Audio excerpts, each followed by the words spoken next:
A boy reached a railway station 4 kilometers away from his house, running with a uniform speed in 1 hour. He took rest for 0.5 hour at station and then came back to his house walking with a uniform speed of 1.5 hour. Represent the whole journey of the boy by the time displacement graph and determine his average speed. Okay तो बच्चों ये question कह रहे हैं कि एक boy है जो कि अपने घर से रेलवे स्टेशन जाता है, जबकि घर से रेलवे स्टेशन की जो डिस्टेंस है वो कितनी है 4 किलोमीटर है, ठीक है।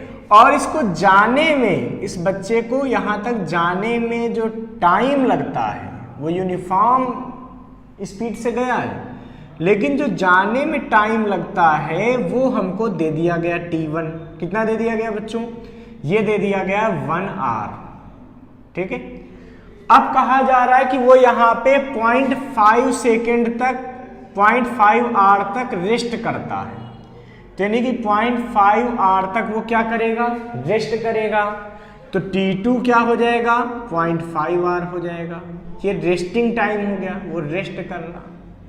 इसमें क्या थी उसके पास? यूनिफॉर्म स्पीड थी।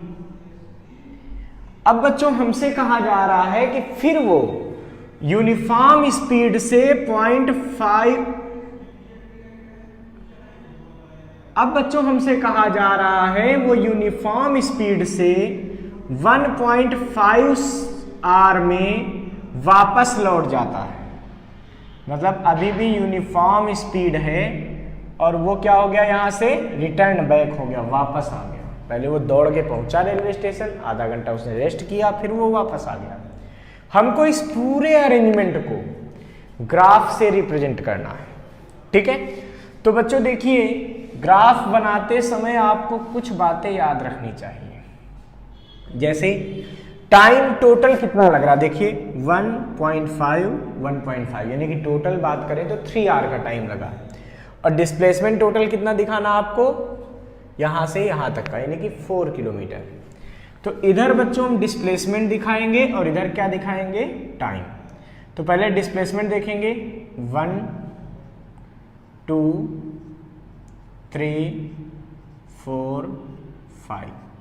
तो डिस्प्लेसमेंट किस में ले रहे हैं बच्चों? किलोमीटर में, ठीक है। और टाइम को किस में लेंगे? आवर्स में।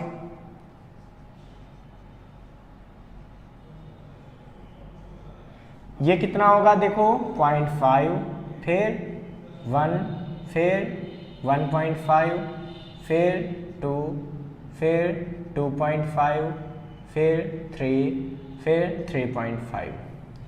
अब देखिए उसने यूनिफॉर्म स्पीड से जब डिस्टेंस ट्रेवल की है, जब यूनिफॉर्म स्पीड हो जाती है या वेलोसिटी हो जाती है, तो डिस्प्लेसमेंट टाइम का ग्राफ कैसा बनता है? स्ट्रेट लाइन बनता है।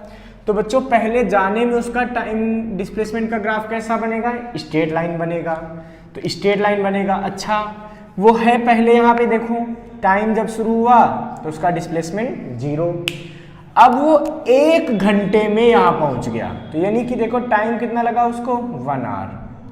और 1 आवर में वो पहुँच कितना डिस्प्लेसमेंट पे गया है? 4 पे।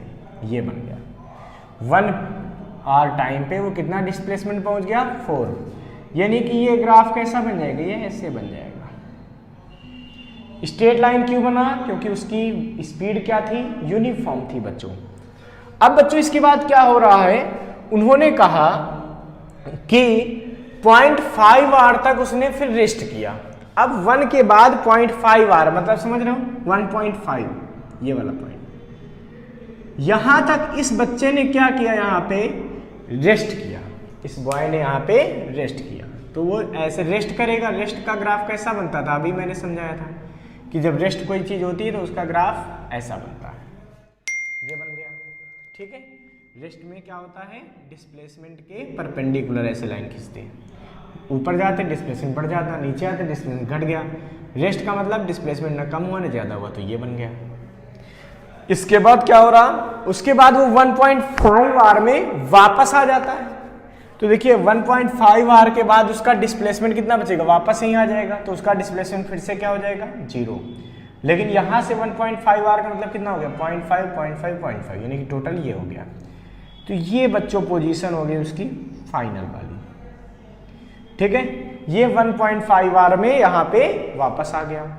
हमसे कहा जा रहा है कि इस बच्चे की एवरेज स्पीड बताइए, ठीक है। तो बच्चों हम यहां पे बच्चे की average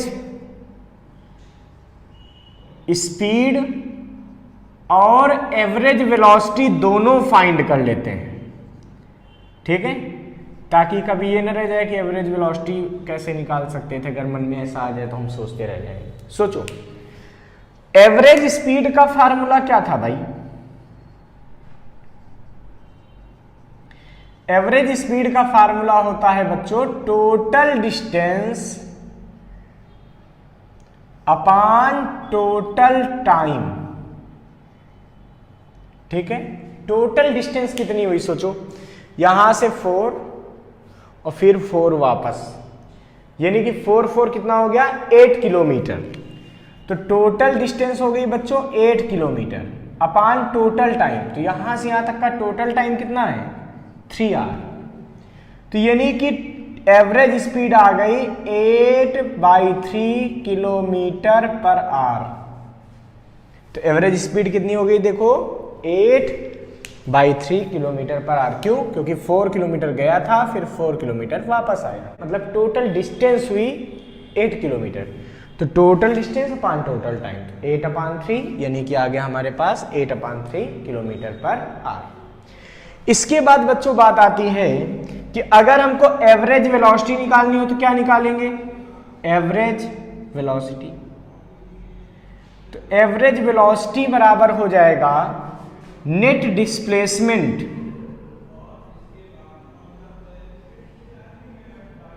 upon total time.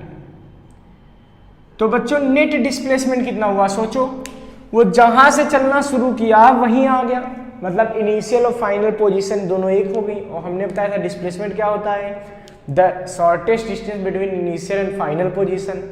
But initial final same position पे हो जाने का मतलब हुआ कि नेट डिस्प्लेसमेंट कितना हो गया, 0।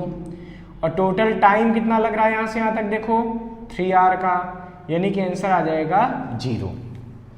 तो एवरेज वेलोसिटी कितनी आ जाएगी बच्चों, 0, जबकि एवरेज स्पीड आ जाएगी 8/3 किलोमीटर पर आवर।